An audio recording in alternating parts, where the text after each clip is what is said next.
जहां पर ये काल भगवान 1 लाख प्राणियों का आहार करता है, वहां एक तपतशिला है, एक तवा होता है, जैसे अच्छा लंबा चौड़ा तवा हो, और वो अपने आप पत्थर की टुकड़ी है, अपने आप स्वतः गर्म रहती है, बहुत तेज गर्म रहती है। और ये काल 1 लाख मानव शरीरधारी प्राणियों के सूक्ष्म शरीर को उस तपतशिला पर डालकर इनसे गंध निकालता है, इनको खूब अच्छी तरह गर्म करता है, और ये प्राणी वहां तड़फते हैं बुरी तरह उस तपतशिला के ऊपर। और इनके अंदर से सारे जीवन में जो इन्होंने स्थूल शरीर से जो विकार किए, कोई आहार किया, सुल्फा, तमाकू, शराब पी, वो सब अंश उस सूक्ष्म शरीर में डिपॉजिट होता है, उसको वहां गर्म करके जीव के सूक्ष्म शरीर से निकालता है, तड़फ जैसे बहुत बुरी तरह मेल्ट कर देता है, पिघला देता है उनके शरीरों को, बहुत बुरी तरह गर्म बहुत करता है। लेकिन जीव मरते नहीं, परेशान बहुत होते हैं, उनको बहुत ज्यादा पीड़ा होती है और हाहाकार चिल्ला चिल्ला कर अचेत हो जाते हैं। और उनसे निकले हुए गंध को ये काल भगवान 21 ब्रह्मांड का स्वामी, जिसको ब्रह्म कहा जाता है, जिसको ज्योत स्वरूपी निरंजन भी कहते हैं, ये आहार करता है, उस गंध को खाता है।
अपनी शक्ति से उड़ा दिए।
उस जोग जीत के रूप में परमात्मा वहां खड़े थे। सामने से वो सरपुरुष जिसको ब्रह्म कहते हैं काल, वो आ रहा था। जब उसने देखा काल ने कि ये जोग जीत कैसे आ गया, उसको ये मालूम था कि परमात्मा का कोई संदेश लेकर आया है ये, क्योंकि अधिकतर परमात्मा उन्हीं को इसके पास भेजते थे जब ये सतलोक में था। तो सबसे पहले काल भगवान ने ब्रह्म ने पूछा कि जोगजीत तू यहाँ किस लिए आया? कोई पिताजी का आदेश है मुझे सुना, उसके बाद फिर मैं तुझे जान से मारूंगा, तुझे ऐसा कूटूंगा तू याद रखेगा। तूने मेरे को सतलोक से निकाला था, मैंने तेरे सामने हाथ भी जोड़े थे, तेने मेरी एक नहीं सुनी थी। और पहले तो मुझे आदेश बता कोई परमात्मा का लेकर आया है, तो उसके बाद फिर तू बोले होशियार। तो परमात्मा ने कहा कि सुन ले ज्योत निरंजन, आदेश परमात्मा का, मैं नीचे जाऊंगा, नीचे के ब्रह्मांडों में जाऊंगा, पृथ्वी लोक पर जाऊंगा, स्वर्ग लोक में जाऊंगा, सब देवों को समझाऊंगा, उनको परमात्मा की जानकारी दूंगा। और आपने सबको मिसगाइड कर दिया, सबको गलत ज्ञान बता रखा है, गलत साधना करके कोई कुत्ता बना, कोई गधा बना, कोई सूअर बना है, किसी को कैंसर हुई है, हाहाकार मचा हुआ है, कोई जीव सुखी नहीं इस गंदे लोक में। इनको सच्चा नाम दूंगा, सच्चा ज्ञान दूंगा, सच्चे भगवान की मैं कथा सुनाऊंगा। और परमात्मा ने मुझे ऐसा मंत्र दे दिया सतनाम और सारनाम का, सबको सारनाम और सतनाम दूंगा, सब निर्बाध सतलोक चले जाएंगे। और तेरी पोल पाड़ूंगा, तू काल है, तू अपने आप में भगवान बन बैठा है यहाँ पर। तब काल ने सोचा ये तो मेरा नाश करेगा, मेरा बाग उजाड़ेगा, इसको यहीं अब खत्म करूंगा। इस उद्देश्य से लेकर के कहने लगा जोगजी तू होशियार, तू जाके दिखा नीचे। अब जो ही परमात्मा की तरफ वो दौड़ा अटैक करने के लिए, तो परमेश्वर ने सतनाम का सिमरण किया।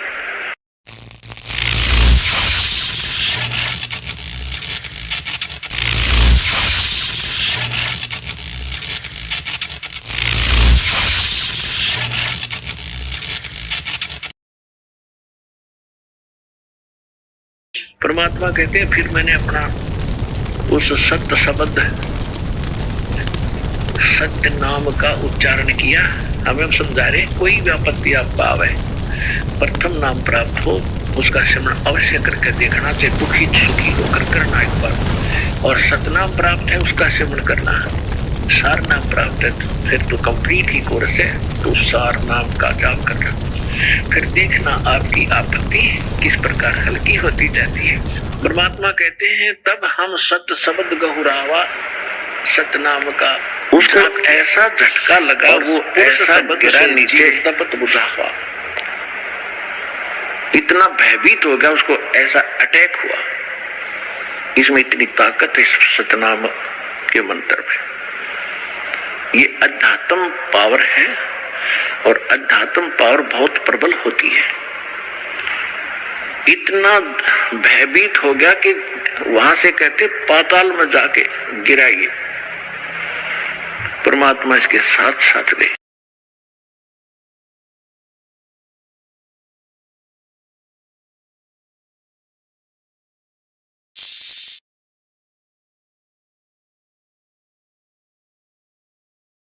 ये बहुत भयभीत हो गया, हाथ जोड़ने लग गया। परमेश्वर ने कहा कि ऊपर ही चलो ही, या कोई और सुनेगा हमारी बातों को। तो कितना भयंकर अटैक काल का आपके ऊपर हो, जो मंत्र मेरा दास आपको दे या मैं कभी आऊं जब दूं, तो उस मंत्र का जाप करके देखना एक बार। पहाड़ जैसे तो को ऐसे फोड़ दिया जैसे बारूद फोड़ देती है।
ऊपर चलो, इसको फिर लाए ऊपर ले गए और ऐसे गिरा पड़ा रहा नीचे जैसे पक्षी की पंख कट जाती हैं, उड़ नहीं सकता, तड़प रहा होता है।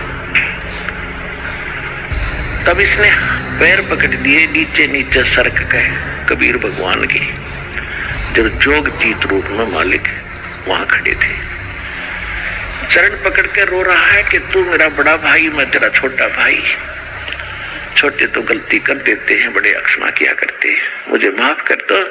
मैंने तो एक भाई समझकर तेरे साथ ये डिठाई कर दी, ये गलती कर दी। आप तो बख्शनहार हो, आप, मैं तो आपको पिता का स्वरूप मानता हूं, मुझे माफ कर दो। अपने आत्माओं, यहाँ प्रत्येक प्राणी के अंदर ऐसा स्वभाव है, क्योंकि यथा राजा तथा प्रजा, तो हम सभी में ये वही दोष है। जब हमने काम निकालना होता है तो चरण पकड़ लेते हैं, हाथ जोड़ते हैं, चापलूसी करते हैं। उससे पहले हम अपनी ताकत का इजहार भी करते हैं कि इसको डरा धमका के कुछ काम करा लूं। जब देखते हैं कि सामने वाला ताकतवर है तो हम उसके चापलूसी करके अपना उल्लू सीधा करना चाहते हैं। परमात्मा के प्रभु ऐसा करना, आप नीचे जाओगे, हाँ, जीवों को समझाओगे, वो फिर आप सतलोक भेजोगे, हाँ, ऐसे करना। 3 युगों में जीव थोड़े ले जाना, वचनबद्ध कर लिया भगवान को पहले कि फिर मैं मांगूंगा, वचनबद्ध हो जाओगे, वचनबद्ध हो गया। 3 युगों में जीव कम ले जाना, चौथा युग जब कलयुग आवे तब आप कितने जीव ले जाना। और दूसरा ये कहा कि आप अपना ज्ञान ले बता करके अपना बनाओ, आपके ज्ञान को मान के हृदय से आपके साथ हो, उनको ले जाना, बाई फोर्स मत ले जाना। मेरे ज्ञान को स्वीकार करके मेरी साधना करे, उसको आप बाई फोर्स ना ले जाना। परमात्मा को पता था कैसे ले जाऊं, तुम पहले ले जाता।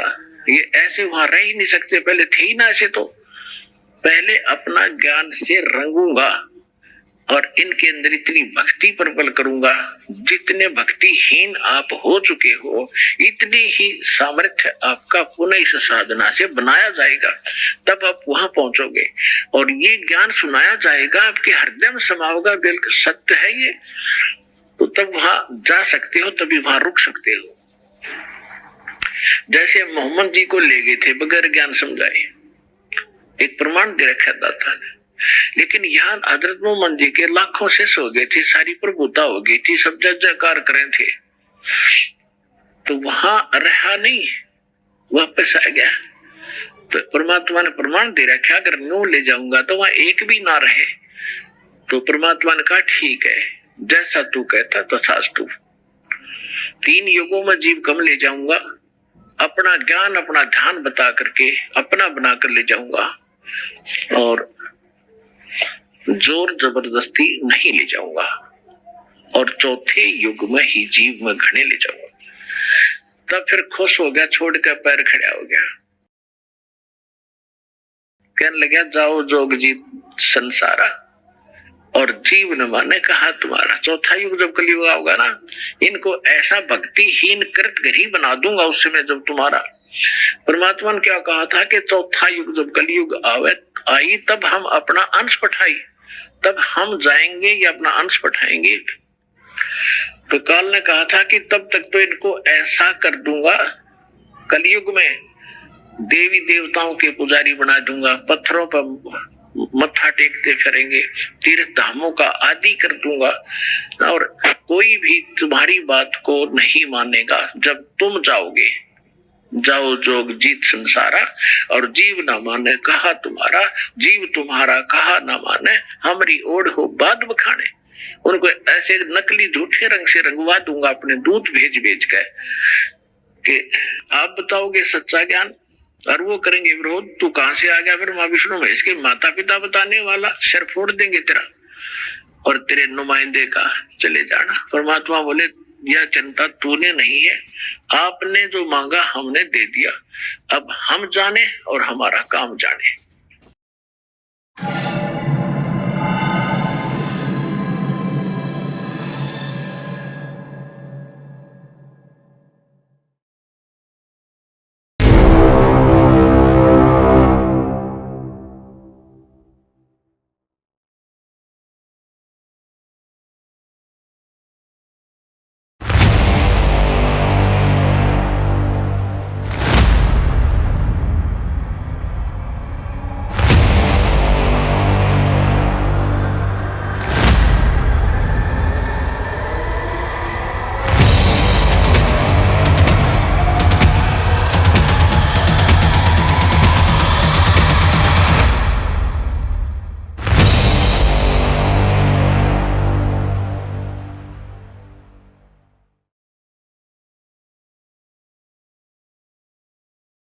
संत रामपाल जी महाराज का उद्देश्य समाज से अमीर गरीब, ऊंच नीच, जात पात तथा धार्मिक भेदभाव को समाप्त कर सभी मानव समाज सहित पूरे विश्व को एक करना है।